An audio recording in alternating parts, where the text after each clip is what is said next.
Let's bring in our A-team. Brad Blakeman, former deputy assistant to President George W. Bush. Leslie Marshall, Democratic strategist, progressive radio host, and Fox News contributor. And Kristen Soltis Anderson, contributor to the Washington Examiner. I have so many questions for you, Leslie. Do you like the direction your party is going with now calls to lower the voting age, pack the Supreme Court, eliminate the Electoral College? I think we have too much on our plate. You know what I mean?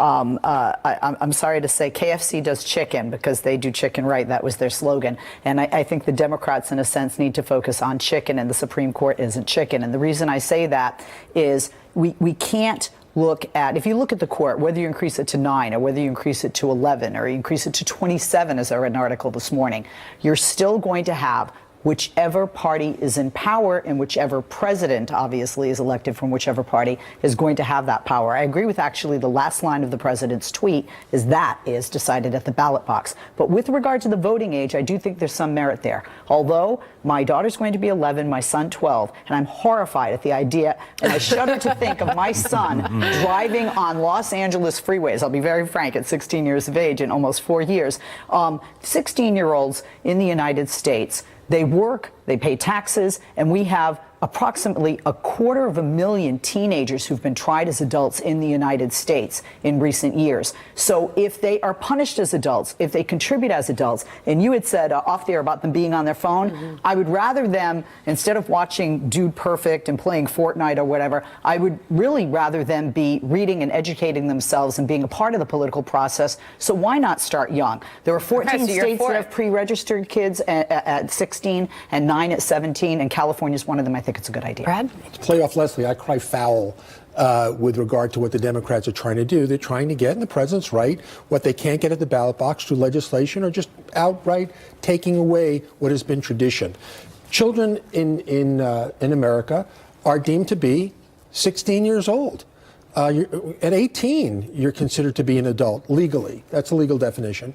And many 18-year-olds are not even emancipated. They're not outside the house. They're still under their parents' supervision and care. Many 22-year-olds are not. Yeah, well, you know, 26-year-olds are. They're entitled to be on their parents. So we've pushed adolescents now to 26 if you can stay on your parents' insurance policy. Democrats wanted that.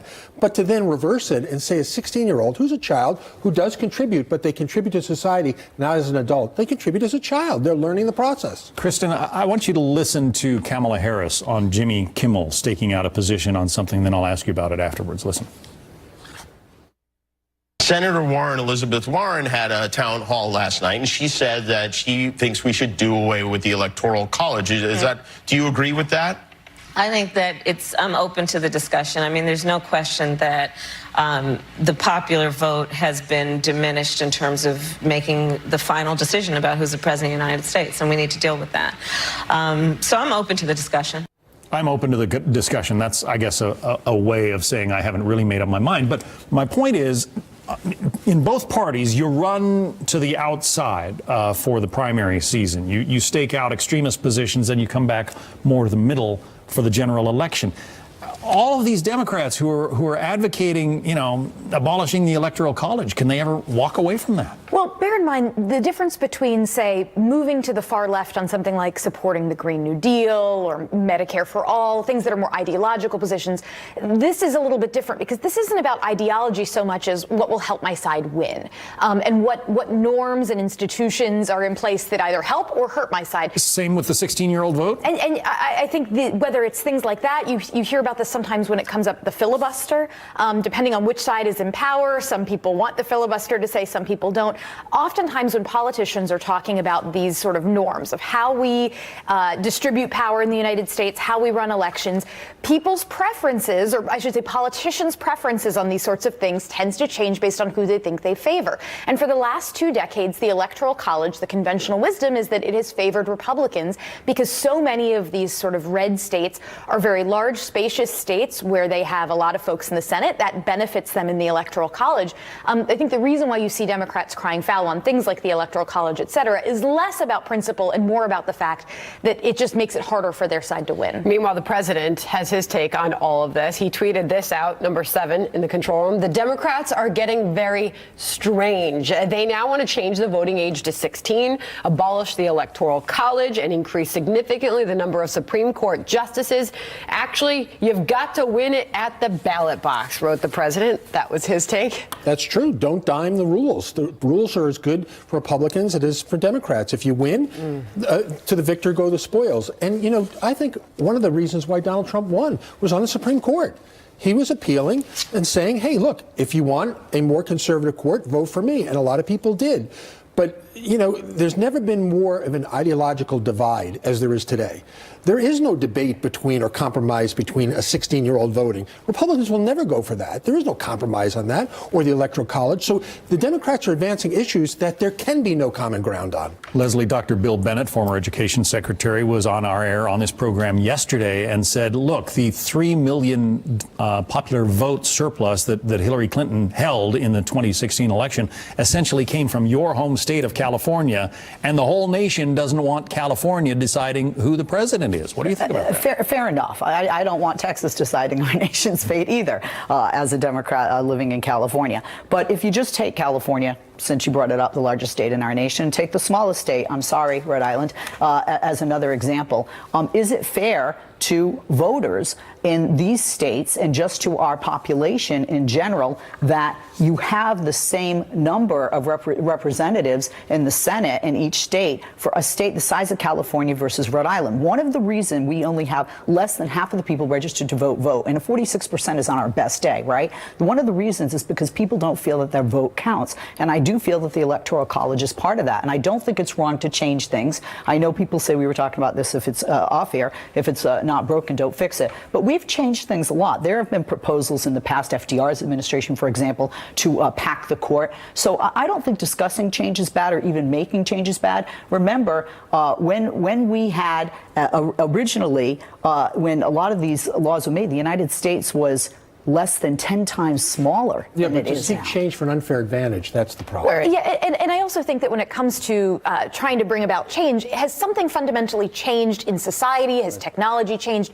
that warrants taking a look? So, for instance, let's think about the 16-year-old. Has something changed in our society where we've redefined what it means to be an adult? If we can point to many societal factors that say, look, we used to think it was 18, but now it deserves to be 16, then let's have that conversation. But I think when you see things like the Electoral College lowering the age to 16, a lot of this is coming up because one side perceives that it will give them a political advantage and the other side does not. And Republicans are guilty of doing the same thing a lot of times, too, with changes they want to make. But change is always popular when people think it's going to benefit. Well, it's a debate that's going to continue, and all the candidates are being asked about it. Meanwhile, here's Beto O'Rourke last night with a big prediction. Number 8. I think we can win Texas. I think we've proven that we know how to campaign. We've been to each one of those 254 counties. We've listened to the stories our fellow Texans have told us. We've incorporated it in the way that we campaign and the way in which I wish to serve. If he wins the nomination, he's already predicted that. So, I mean, if at first you don't succeed, try again. He's looking at Super Tuesday, Texas. So are other people, California with Harris and Massachusetts with Bernie.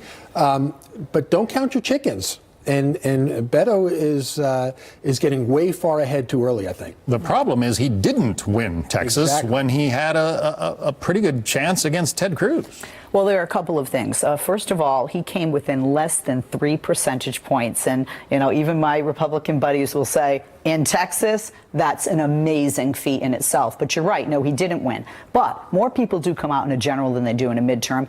But you got to look at the numbers. And that's all elections are about. The majority of voters, overwhelming majority of voters in the state of Texas are and have been, and I think that's changing, but are right now Republican. The numbers just aren't there, in my opinion, for him to win Texas. Can he get close and get within a percentage, you know, like he did with the Senate race? But if he doesn't win, if he doesn't win Texas, he's done, isn't he? No, I don't think so, but I don't think he's going to be the nominee, and I honestly hope he isn't going to be the nominee. I think Beto would be a better VP to another nominee who I think could be beat the president. Kristen, here's the latest CNN poll on the Democratic choice for president.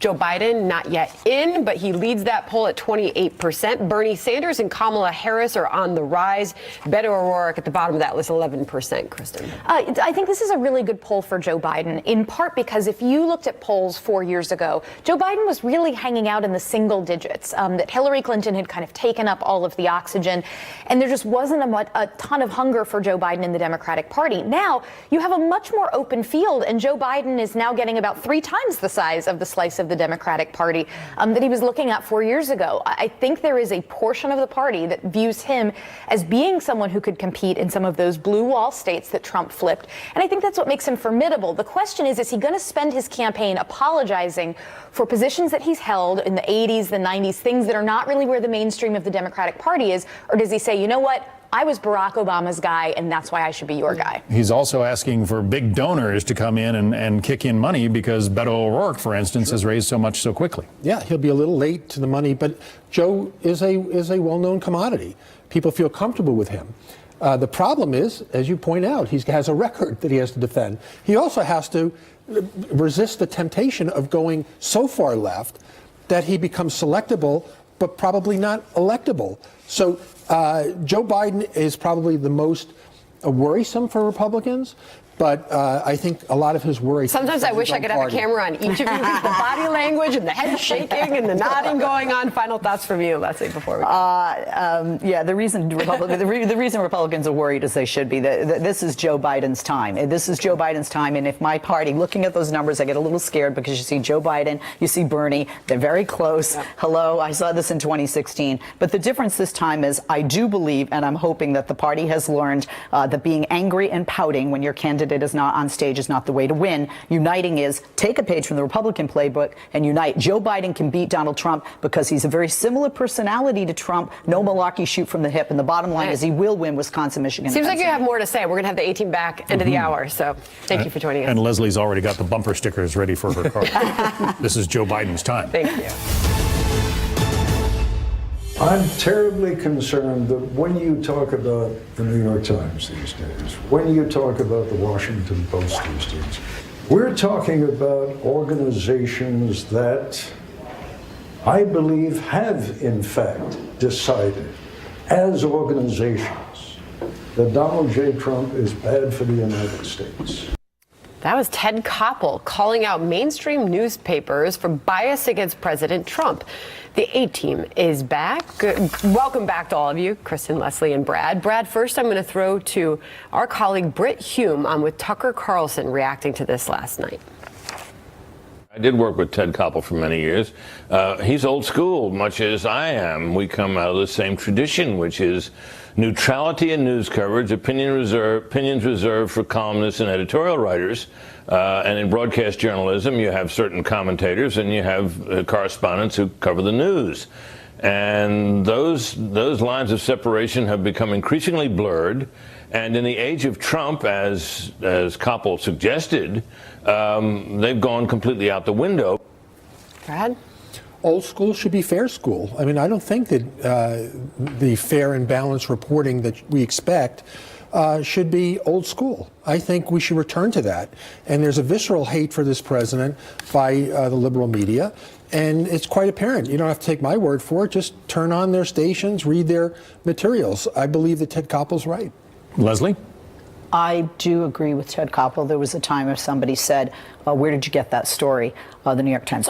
Then it was believable, and that's sad. The way I learned in Journalism 101 is you report the facts, you never inject yourself into the story and make yourself a part of the story, and you would never know the person reporting the story, whether in print, radio, or television's opinion. And I think whether you dislike the president or you love the president, if you're a journalist, if you're not opining for a living, as talk show hosts and others do, then you should just be reporting the facts, because otherwise it does a disservice to journalism and to the people that are getting the information. Begs me to quote the late Gwen Ifill, my job is to not know what I think. Journalists don't live by that. And this this was, I mean, in the Trump era, you've had, I believe it's the New York Times, their slogan, you know, the truth matters now more than ever. And my sort of thought is, didn't the truth always matter? That there does seem to be, I think, this notion that we are in this moment where journalists now, do they have some sort of unique responsibility to really treat this president differently than past presidents, because the president himself is treating the media differently in some ways than past presidents has.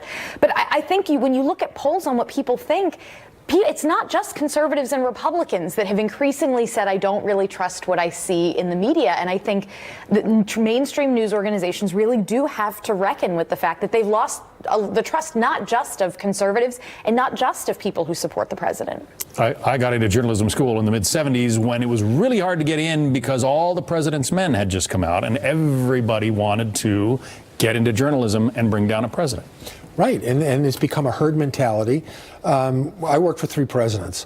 So many times I hung out with the press. And I've been in events where the press didn't even go into the event. They stayed on the bus, and then they would decide what the story was. Well, what do you think he meant by that? I'm going to say this. That's not the way the system should be. The system should be what we expect in our courts, a jury. Give us the facts. We'll decide what the story is based on facts. We'll weigh them. We'll judge them for ourselves. We don't need to be told what to think or how to think. And unfortunately, that's what we get today. Brad, Leslie, Kristen, our A team today. Thank you. Thanks for your thoughts. Thank you.